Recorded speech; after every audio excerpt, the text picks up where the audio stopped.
They called the cops on me, at my own lake. The HOA thought they had power, but they had no clue they were trespassing all along. What started as a peaceful weekend under the stars turned into a battle over land, rights, and truth. Stick around to see how I expose their lies, reclaim my land, and turn the tables on the people who thought they could control everything. Collision if you believe in standing your ground and exposing bullies. Hit that like button, subscribe, and share the story, because this one is going to blow your mind. I had been planning the trip for weeks. Life in the city had become a blur of deadlines, traffic, and noise. Every day felt like I was just going through the motions, meetings, emails, microwave dinners, and trying to squeeze sleep between stress cycles. I needed a reset. That's when I remembered the old ranch. It had been in my family for 3 generations. My grandfather used to take me there during the summers when I was a kid. Back then, it felt like an endless paradise. Miles of fields, thick groves of cottonwood trees, and a still, shimmering lake tucked at the far end of the property. That lake had been my favorite place. I remember catching my first fish there, skipping stones with my brother, even watching fireworks reflect off its surface one 4th of July. Since inheriting the property after my grandfather's passing, I hadn't visited much. Life had gotten in the way. So I cleared my calendar, loaded up the truck with camping gear, and made the drive out. The highway gave way to winding back roads, and eventually the gate came into view, the same weathered wooden arch with the family name carved into it. I opened it, rolled through slowly, and took a deep breath. The air smelled different, cleaner, calmer. There was a stillness in the land that seemed to soak into my skin the minute I arrived. I didn't head to the old house near the main entrance. That wasn't the plan. I was going straight to the lake. The plan was to camp right on the water's edge. No distractions. Just a small tent, a fire, and the stars above. I had scouted out on satellite maps to make sure the spot hadn't overgrown too much. To my relief, the area was mostly clear. The same gentle slope leading down to the lake where my grandfather used to park his folding chair. I pulled up slowly, tires crunching over gravel and dry grass. The lake came into view, still and glassy under the setting sun. It looked exactly how I remembered it, maybe even better. The golden light bounced off the water, dragonflies zipped low over the surface, and the distant croak of frogs echoed from the reeds. It felt like I had stepped into a memory. I parked under a tree, stretched my legs, and started unpacking. It didn't take long to set up the tent. I laid out my sleeping bag, set up my small propane stove, and arranged some folding chairs. I had brought a cooler with some beer, fresh meat for grilling, and enough food to last a few nights. I even brought my grandfather's old fishing rod, hoping the lake still held bass like it used to. Once everything was set up, I sat down on a folding chair, kicked my boots off, and just listened. No traffic, no sirens, no ringing phones. Just the rustle of the breeze in the grass, and the occasional splash from the lake. It was exactly what I had needed, silence and solitude. The first night was perfect. I grilled a steak over the fire, cracked open a beer, and watched the stars come out one by one. The sky was darker than I'd seen in years. No city lights to compete. Just a blanket of stars, so dense it looked like a painting. I laid back and stared up at them until I fell asleep. In the morning, I brewed coffee on the little camp stove and sat beside the lake, watching the mist rise off the water. A couple of deer came down for a drink on the opposite bank, completely unfazed by my presence. I tried casting the fishing rod a few times, but didn't catch anything, though I didn't really care. Just being there was enough. I started making plans in my head. Maybe I'd come out here more often. Maybe even fix up the old ranch house and spend part of the year living here. It felt like something I owed to myself, and maybe even to my grandfather. This land had always been meant to be a place of rest and restoration, a retreat from the world. And now, more than ever, I saw why he had loved it so much. The second day passed in peaceful quiet. I walked on the old trails, found the rusted swing set we used as kids, and even spotted the half-collapsed treehouse we had built one summer. Memories flooded back, vivid and real. I felt like a part of me that had been dormant was finally waking up again.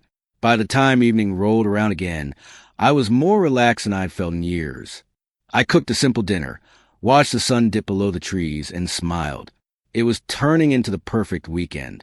But I had no idea that it was about to take a turn. A sharp, unexpected, and frustrating turn. Because while I thought I was enjoying a peaceful moment on my own land, someone else was watching, and they didn't like what they saw. The tranquility of the ranch began to shift the next morning. The sun was just climbing over the hills when I noticed a trail of dust rising in the distance. A vehicle was approaching. At first, I assumed it might be one of the neighboring ranchers or someone from the county checking on fence lines or wildlife. But as the white SUV came closer, I realized it wasn't a familiar sight. Sleek, polished, with tinted windows and shiny chrome rims. Definitely not a rancher's truck. It rolled to a stop not far from my tent. The windows lowered, and two individuals stepped out. A man and a woman, both dressed casually but with the unmistakable air of authority. They weren't from law enforcement or any public agency. Their matching polo shirts had a tiny embroidered logo that read, Winding Creek HOA. That's when I understood what was happening. The woman approached first.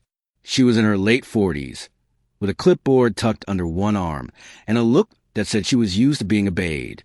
The man, perhaps in his early 50s, stood back with his arms crossed and sunglasses still on. Without introducing themselves, the woman launched into a sharp, clipped monologue about unauthorized camping activity. She claimed that under the rules of the Homeowners Association, overnight camping and open fires near the lake were prohibited. She referenced community bylaws and shared space restrictions, stating that my presence was in direct violation of the HOA's environmental preservation policy. She pointed toward the lake, emphasizing it was designated as a common use area, and that residents had recently reported concerns about vagrancy and unauthorized occupation.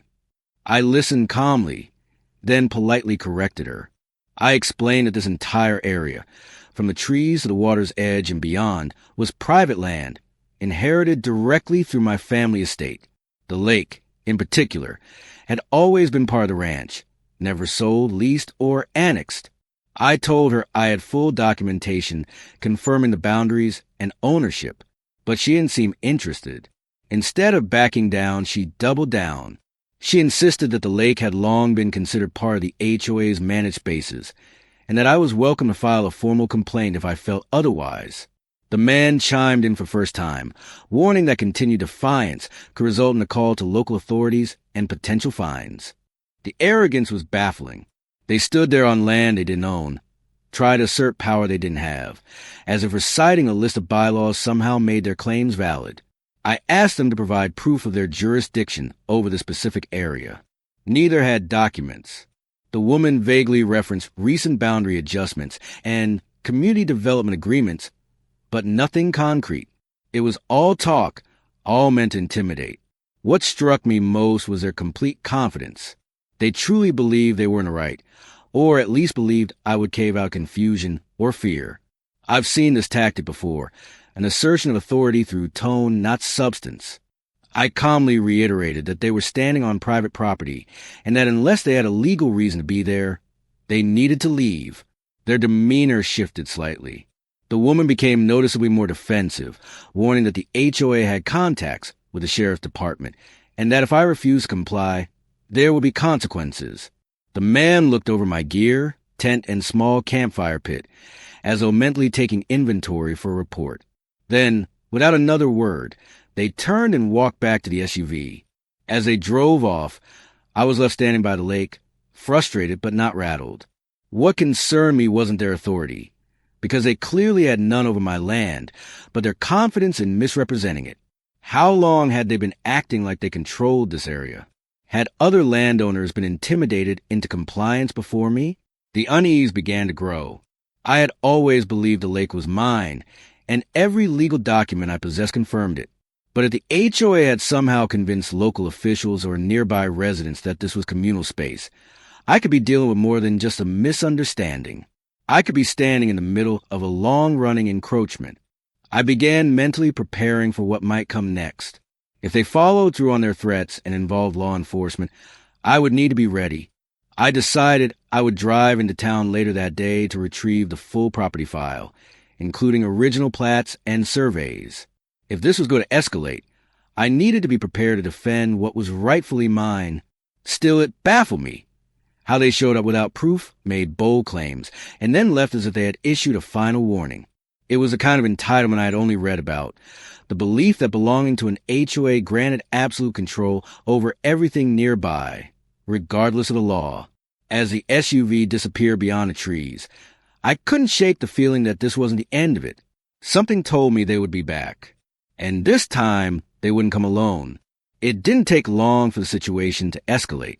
Just before noon the following day, the sound of tires crunching along the gravel path pulled my attention toward the road again.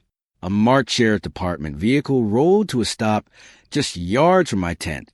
The presence of law enforcement confirmed what I had suspected all along. The HOA had followed through on their threat to report me for camping on my own land. A single deputy stepped out. He was professional, calm, and not immediately confrontational. He asked for identification and requested a brief explanation of what I was doing there. I complied without hesitation, offering my license and calmly explaining that I owned the entire ranch, including the land around the lake. I clarified that I was camping for the weekend, just as I had done with my grandfather years ago, and that this wasn't public or shared land. It was private, titled under my name. The deputy nodded but remained cautious. He said a complaint had been filed by the local HOA, who claimed I was trespassing on shared community space and ignoring fire and camping ordinances. He explained that while he wasn't there to arrest anyone, he needed to verify the property lines and ownership before making a decision. I walked over to my truck, unlocked the glove compartment, and pulled out a folder I had brought just in case. It contained a full copy of the property deed, a certified plat map with boundary markers, and recent correspondence from the county assessor's office, confirming the exact perimeter of the land. I handed everything to him without a word and waited. He spent a few minutes studying the documents, tracing the borders on the map and matching them with a tablet he had brought from the cruiser. The change in his demeanor was subtle but telling. His tone softened slightly, and his eyebrows furrowed as if something didn't add up. He asked a few more clarifying questions. How long the property had been in the family, when I had last paid taxes, whether I had made any recent sales or subdivided the land. I answered each question thoroughly, even offering property tax receipts I had brought in the same folder. It was clear that everything aligned. The lake, the surrounding woods, and the campsite were all well within my legal property lines. The deputy looked up and finally acknowledged what I had suspected. There was no record of the HOA ever owning or managing the lakefront portion of the property. According to county records, the HOA boundary ended several hundred yards before the tree line that bordered my lake. There had been no annexation, no development agreement, and no shared use arrangement filed with the county. He admitted that this information contradicted the HOA's claim. He noted that their complaint was vague and lacked supporting evidence. More importantly, they had never registered any right of access or easement agreement involving the lake or the ranch. He even commented that the sheriff's office had responded to a few similar boundary disputes involving the same HOA over the past couple of years, cases where homeowners reported overreach or false citations. That small admission shifted everything. If this HOA had been making false claims against others, then what I was experiencing wasn't an isolated incident. It might be part of a pattern, one where the association slowly tried to claim control of land that didn't belong to them, banking on the idea that most people wouldn't bother to fight back. Before he left, the deputy offered advice. He suggested I visit the county records office and request an updated GIS overlay to clearly show the discrepancy between the HOA's claimed boundaries and my actual property lines. He said that having the visual aid could help resolve future complaints faster. He also warned that while the sheriff's department wouldn't be taking action against me, the HOA might continue to push the issue through code enforcement or civil filings. I thanked him, and he returned my paperwork before heading back to his vehicle. The situation hadn't turned hostile, but had confirmed something important. The HOA wasn't just misinformed. They were deliberately misrepresenting land ownership, likely for their own gain. After the cruiser pulled away, I sat down and began piecing together everything in my head. The HOA had lied in an official complaint to the sheriff. They had asserted rights over land that never belonged to them. And now, I had confirmation from law enforcement that I was entirely in the right. It was more than a misunderstanding. It was a quiet, creeping power grab. They had likely used the lake to boost property values in their marketing materials. They had likely hosted events here, maybe even charged for access. And the worst part? No one had ever questioned it. Until now. I began thinking differently after that visit. It wasn't just about protecting a family tradition or enjoying the lake. It was about standing up against something much bigger, an organization that was slowly trying to claim what wasn't theirs, simply because they assumed no one would notice or resist. That assumption was about to cost them dearly. What began as a quiet camping trip had now become something far more complicated. With confirmation from the sheriff that the lake and surrounding land were legally mine, I was no longer just a landowner fending off an annoying complaint. I was the unwilling centerpiece of what looked like a long-running deception. The fact that the HOA had filed an official complaint using false claims suggested this wasn't just a misunderstanding. It was calculated. I started digging. Once I got back to town, I made my first stop at the county records office. I requested copies of every recorded plat, subdivision map, easement, and zoning change for my ranch property and the surrounding lots. The clerks were helpful but seemed unsurprised when I mentioned the name of the HOA. According to them, there had been more than a few land disputes and quiet complaints involving that specific association over the past decade. Residents rarely pursued the issues legally. Most gave in under pressure, assuming the HOA had more authority than it actually did. As I spread the maps out on the counter, the story started to come together.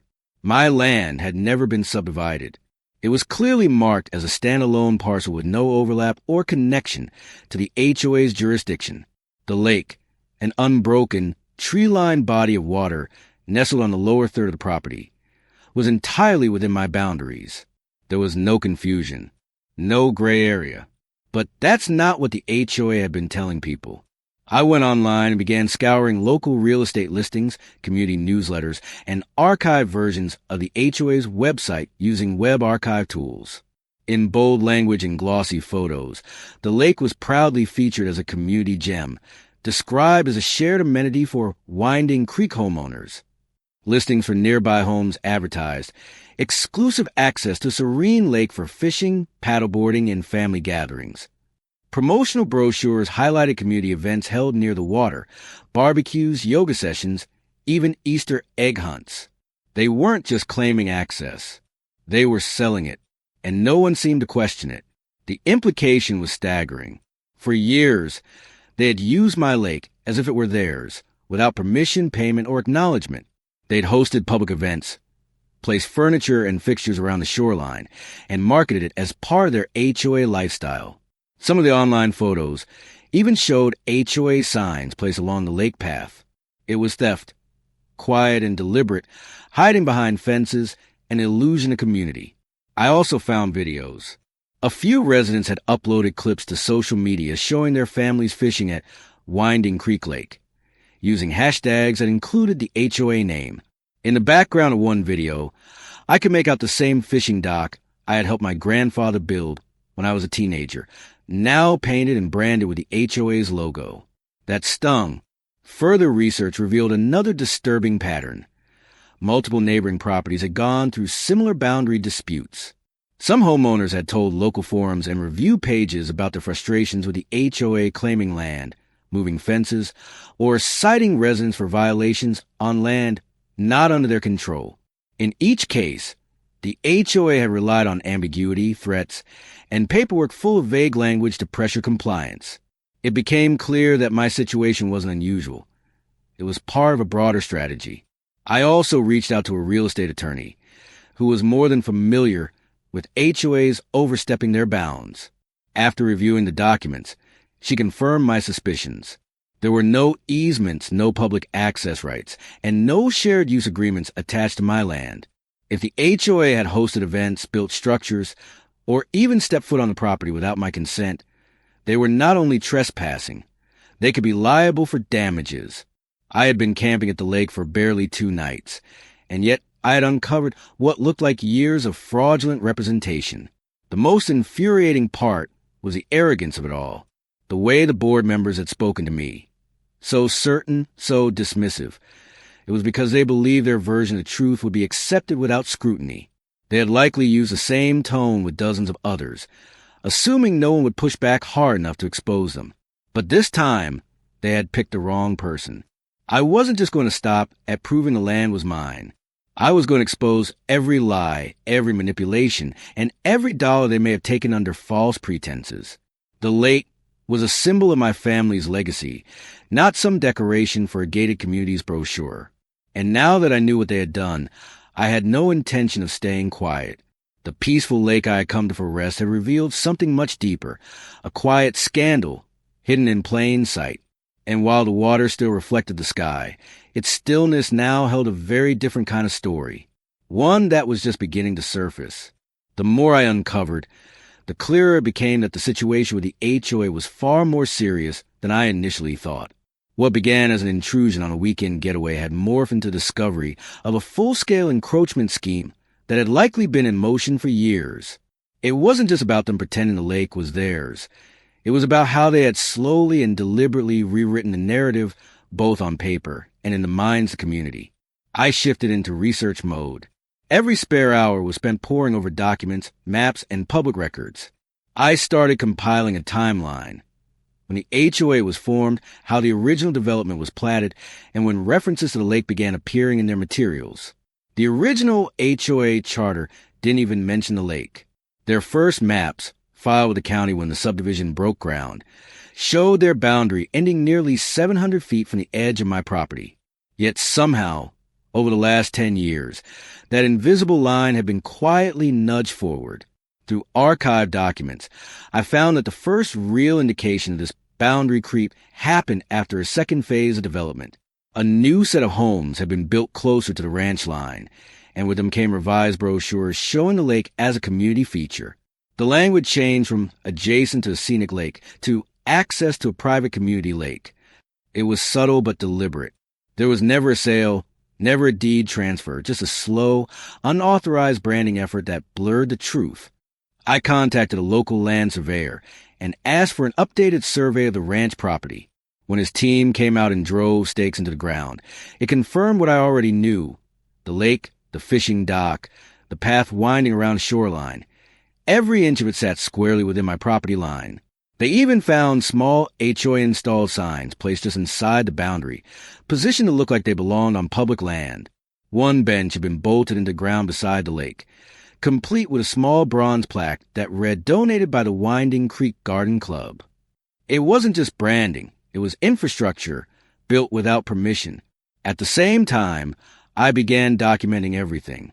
I photographed every encroaching object, every unauthorized improvement, every HOA symbol that had found its way onto my land. I started compiling screenshots of listings from realtors who had falsely advertised the lake as part of the HOA lifestyle. I took screen captures of social media posts showing board members hosting community events on the property. It wasn't just trespassing, it was monetized misrepresentation. Neighbors started reaching out too. Word had started to spread that the HOA's narrative about the lake might be unraveling. A few residents, especially those who had moved in more recently, were stunned to learn the truth. Many said they were told explicitly that the lake was shared community property. Some even claimed they had been charged additional maintenance fees for lake upkeep. There was no such maintenance, certainly not by the HOA. I had maintained the land around the lake sporadically when I visited, but mostly nature took care of itself. What disturbed me most was hearing from a couple who'd been fined by the HOA 2 summers prior for unauthorized lake access because they launched a canoe without signing a community waiver. They lived 2 streets over, close to the HOA border, and were told by the board that they needed to follow safety protocol when using community water. The same water that wasn't theirs to begin with. I compiled every testimony I could find, taking statements from neighbors and backing them up with date-stamped images or public records. I also began to suspect that the HOA may have received county or city grants or subsidies based on the claim that they manage green space, including the lake. If that turned out to be true, it wouldn't just be trespassing or false advertising. It would be fraud. I reached out to the local planning department with a formal inquiry about any public money tied to Winding Creek's green spaces. While the request would take time to process, even the clerk on the phone sounded concerned when I explained what I'd found so far. At this point, my priority was not just protecting my land, but also exposing the full extent of the HOA's overreach. They had created a fictional authority over something they never owned, and used that illusion to increase property values, collect fees, and punish residents who questioned them. And while they had operated in the shadows for years, those days were about to be over. With every document, every photograph, and every testimony I gathered, I wasn't just building a case, I was building a reckoning. The HOA had trespassed, lied, and profited. Now it was time to bring the truth to light, one undeniable fact at a time. With every piece of evidence collected, the picture became unmistakably clear. The HOA had knowingly used my land to promote their agenda and inflate property values, all while I remained unaware. The depth of their intrusion and the confidence with which they carried it out left no doubt that it had been deliberate. What was once a passive discovery had now turned into a calculated mission. It was time to stop gathering evidence and start applying pressure. The first step was making the line unmistakable. I returned to the ranch with printed, laminated copies of my property's official survey. I had high-visibility private property and no trespassing signs custom-made with references to specific local statutes. These signs weren't suggestions. They were legal declarations backed by land records, coordinates, and title documentation. I placed them strategically along the path leading to the lake and directly near the areas where benches and picnic tables had been installed by the HOA. I even installed trail cameras facing the entry points and a wildlife cam focused on the dock to track any further use.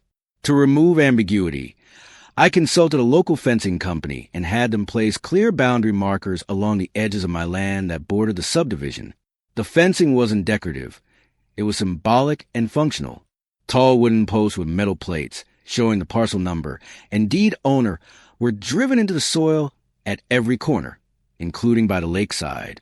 This wasn't just about keeping people out. It was about making sure there was no legal room for denial or excuse. The second step was issuing formal notice. My attorney drafted a cease and desist letter addressed to the HOA board, outlining all evidence collected to date.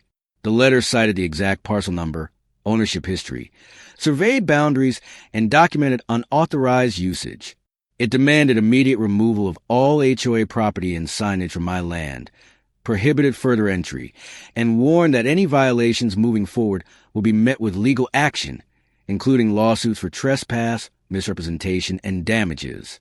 The letter was delivered by certified mail, and a digital copy was also sent directly to the HOA president and vice president with a read receipt request. Within 48 hours, the HOA responded. The reply was defensive and full of vague language, attempting to reframe the situation as a boundary confusion. They claimed there had been historical community use of the lake area, citing long-term neighborhood traditions and suggesting that community members had grown accustomed to accessing the lake without issue. They offered to discuss a shared use agreement to avoid conflict. The message was clear. They weren't ready to admit fault, but they were definitely rattled. I declined any agreement. There was nothing to share. This wasn't a public park. It was private land that had been misused under false pretenses. I responded with firm rejection, reiterating that there would be no negotiations, only enforcement of the law. I gave them a 7-day deadline to remove all physical property, benches, and signage or face court-ordered removal. Word of the conflict began to spread. Residents who had assumed the lake was part of their community perks were suddenly questioning everything. Some emailed me directly, asking for clarification. I responded calmly, attaching copies of the county GIS map and historical ownership records. I wasn't targeting the residents. Many of them were as deceived as I had been. My issue was with the board and those who had pushed the lie forward for personal or political gain. Some residents expressed outrage, not at me, but at the HOA. A few mentioned that they had paid additional annual dues labeled vaguely as lake maintenance, yet they had never seen anyone clean, manage, or maintain anything. Others felt cheated, realizing they had bought homes under the impression that the lake access was legally secured. A local forum thread lit up with debate, with some users demanding transparency from a board. The truth had started to outpace the spin. Within a week, a truck arrived at the lake.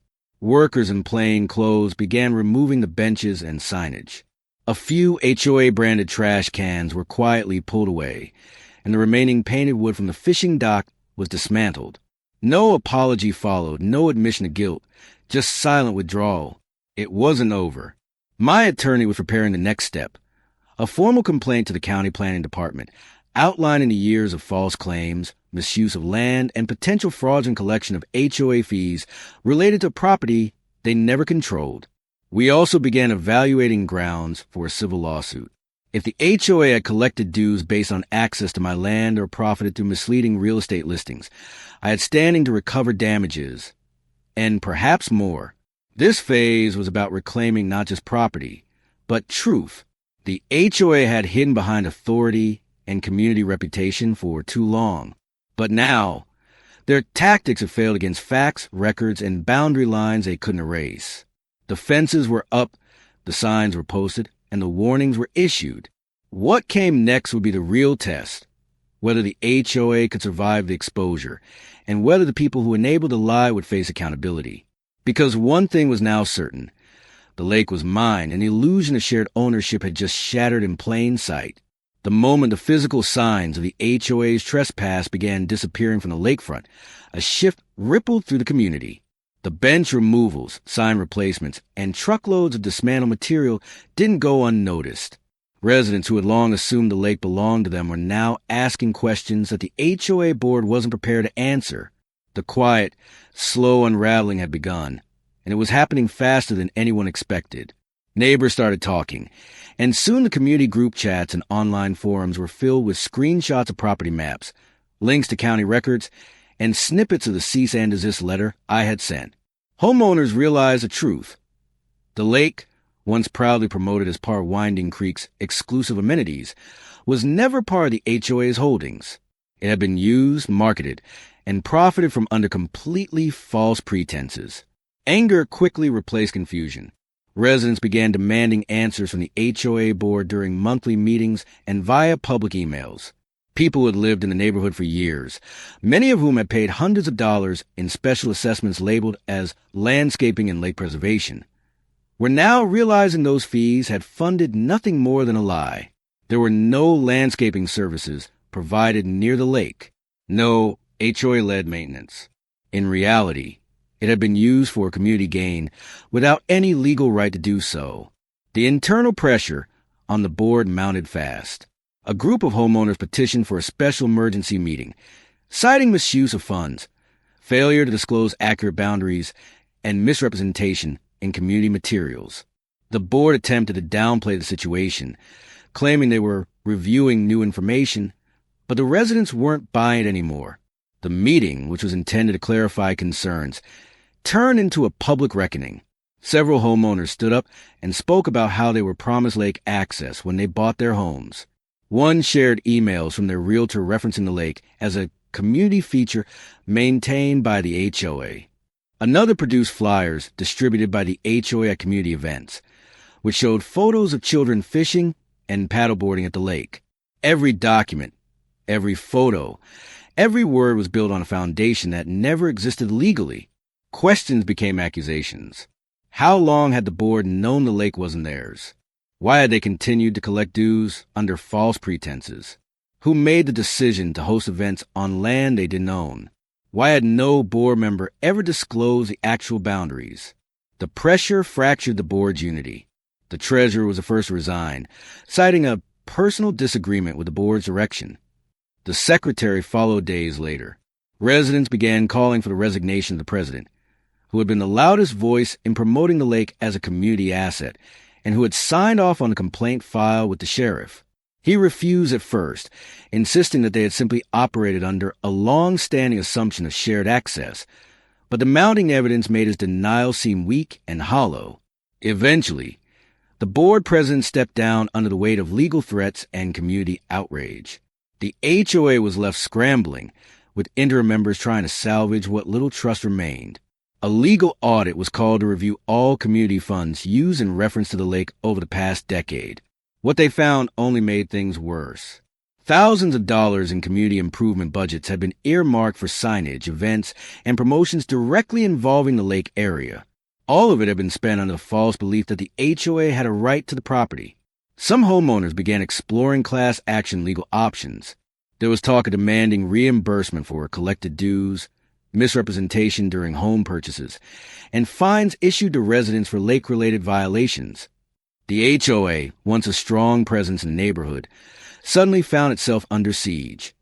Its authority questioned, its leadership collapsed, and its legitimacy damaged beyond easy repair. Realtors in the area began quietly adjusting their listings. References to private lake access vanished. Marketing brochures were pulled or reprinted. Properties that had once boasted about a peaceful lake retreat were now forced to clarify that the body of water was privately owned and not affiliated with the HOA. The shift was subtle but unmistakable. Reality had replaced illusion. Behind the scenes, my attorney continued pressing forward. We were preparing a civil case outlining misrepresentation, years of trespass, and potential fraud. Demand letters were issued to vendors who had worked under the direction of the HOA to install structures or signage on my land. Each had to answer for services rendered on a property they had no legal right to access. The HOA, once so sure of its control, was now barely functioning. Its meetings turned into forums of frustration, its leadership in retreat, and its members divided between anger and embarrassment. What they had built through assumption and entitlement had collapsed under the weight of truth. And still, the lake remained exactly where it had always been, quiet, calm, and fully mine. With the HOA exposed and its leadership in disarray, the final phase of the ordeal took shape, not as a battle, but as a quiet reclamation. The land had always been mine by law, but now it was mine in the eyes of the entire community. There was no more confusion, no more vague claims or imaginary boundaries. What once stood as a symbol of fabricated authority had become a clear line in the dirt, one that no one dared to cross again. The transformation wasn't dramatic, but it was undeniable. The lake, once filled with HOA-organized events, unapproved foot traffic, and a constant flow of strangers, had returned to stillness. No more picnic blankets on my grass. No more children skipping rocks under the illusion of community access. No more early morning joggers cutting paths through land that was never theirs to begin with. The peace I had sought at the beginning of this journey was finally restored, but now it came with the added satisfaction of truth upheld. I invested time and care into preserving the space. A local carpenter helped restore the original fishing dock, not with HOA paint or logos, but with natural wood, just as it had been when my grandfather built it. I added a small boathouse at the lake's edge, storing canoe, some fishing gear, and tools for future maintenance. I kept the aesthetic minimal and rustic, honoring the legacy rather than trying to monetize a view. The land wasn't for show or sale, it was personal. Privacy measures were strengthened. A surveillance system monitored the entrance paths. Boundary alerts were set, and even the trail cameras continued to track occasional movement along the perimeter. The difference now was that those movements were rare. The HOA, now operating under an entirely new interim board, had issued an internal notice to its members. The lake and adjacent land were not, and had never been, HOA property. The new board advised residents to avoid entering the area entirely to avoid further legal risk. For the first time in years, the truth was part of their official record. The ripple effects extended beyond my land. A county investigation into HOA mismanagement was quietly initiated after my attorney submitted a formal complaint. The planning department reviewed years of land use declarations and false amenity claims. Though no criminal charges were filed immediately, the inquiry made headlines in local papers. Other neighborhoods began scrutinizing their own HOA boards, questioning what had been taken for granted. The illusion of untouchable authority had been cracked wide open. Realtors began adjusting language in new listings across the neighborhood. Nearby scenic lake replaced private lake access. Some listings made no mention of the lake at all. The community's online presence shifted. 2. Photos of HOA events at the water's edge were quietly deleted. Brochures were replaced, signs were removed, and the narrative that stood unchallenged for years was scrubbed away like it had never existed. But the residents remembered, and many were still furious that they'd been misled for so long. A few of them reached out privately, some to apologize, others to express gratitude for standing up. They admitted they had always felt something was off, but didn't know how to question it. The HOA had operated like an institution, and for many, it was easier to believe what they were told than to dig for the truth. Now, they saw the cost of complacency, and they saw what one person could do by standing their ground. The legal side of the battle continued quietly. My civil claim against the HOA proceeded through the courts. We weren't just seeking damages for trespassing. We included false advertising, unauthorized commercial usage, and emotional distress tied to harassment and defamation. My legal team estimated that if the court ruled in our favor, the HOA could owe a significant sum in restitution, not just to me, but potentially to affected residents who had been financially misled. The case was ongoing, but momentum was on our side. Through it all, I never lost sight of why I had come to the ranch in the first place. It wasn't a wage war or make a point. I had only wanted peace. A few days by the water, a break from the noise, a return to something pure and grounding. Ironically, what I found instead was something far bigger, a confrontation with entitlement, a stand for truth, and a personal reminder that silence only helps the ones who abuse power. The lake still sparkles in the sunlight. The grass still sways in the breeze. But now, there's something else in the air, clarity. Ownership, once questioned, is now etched in fact and affirmed by action. The people who once saw the lake as a public amenity now know better. And the people who tried to bully me off my own land, they've disappeared in the background. Silenced not by threats, but by truth too solid to deny. This land is mine. It always was. And now, everyone finally knows it. So, what started as a peaceful camping trip turned into a fight for truth, ownership, and justice. If you believe in standing your ground and exposing the lies, don't forget to like, share, and subscribe for more real stories that challenge the powerful and protect the rightful. Have you ever faced HOA overreach or property disputes? Drop your story in the comments below. Your voice matters. And remember, when the truth is on your side, no board, no bully, and no lie can take what's yours.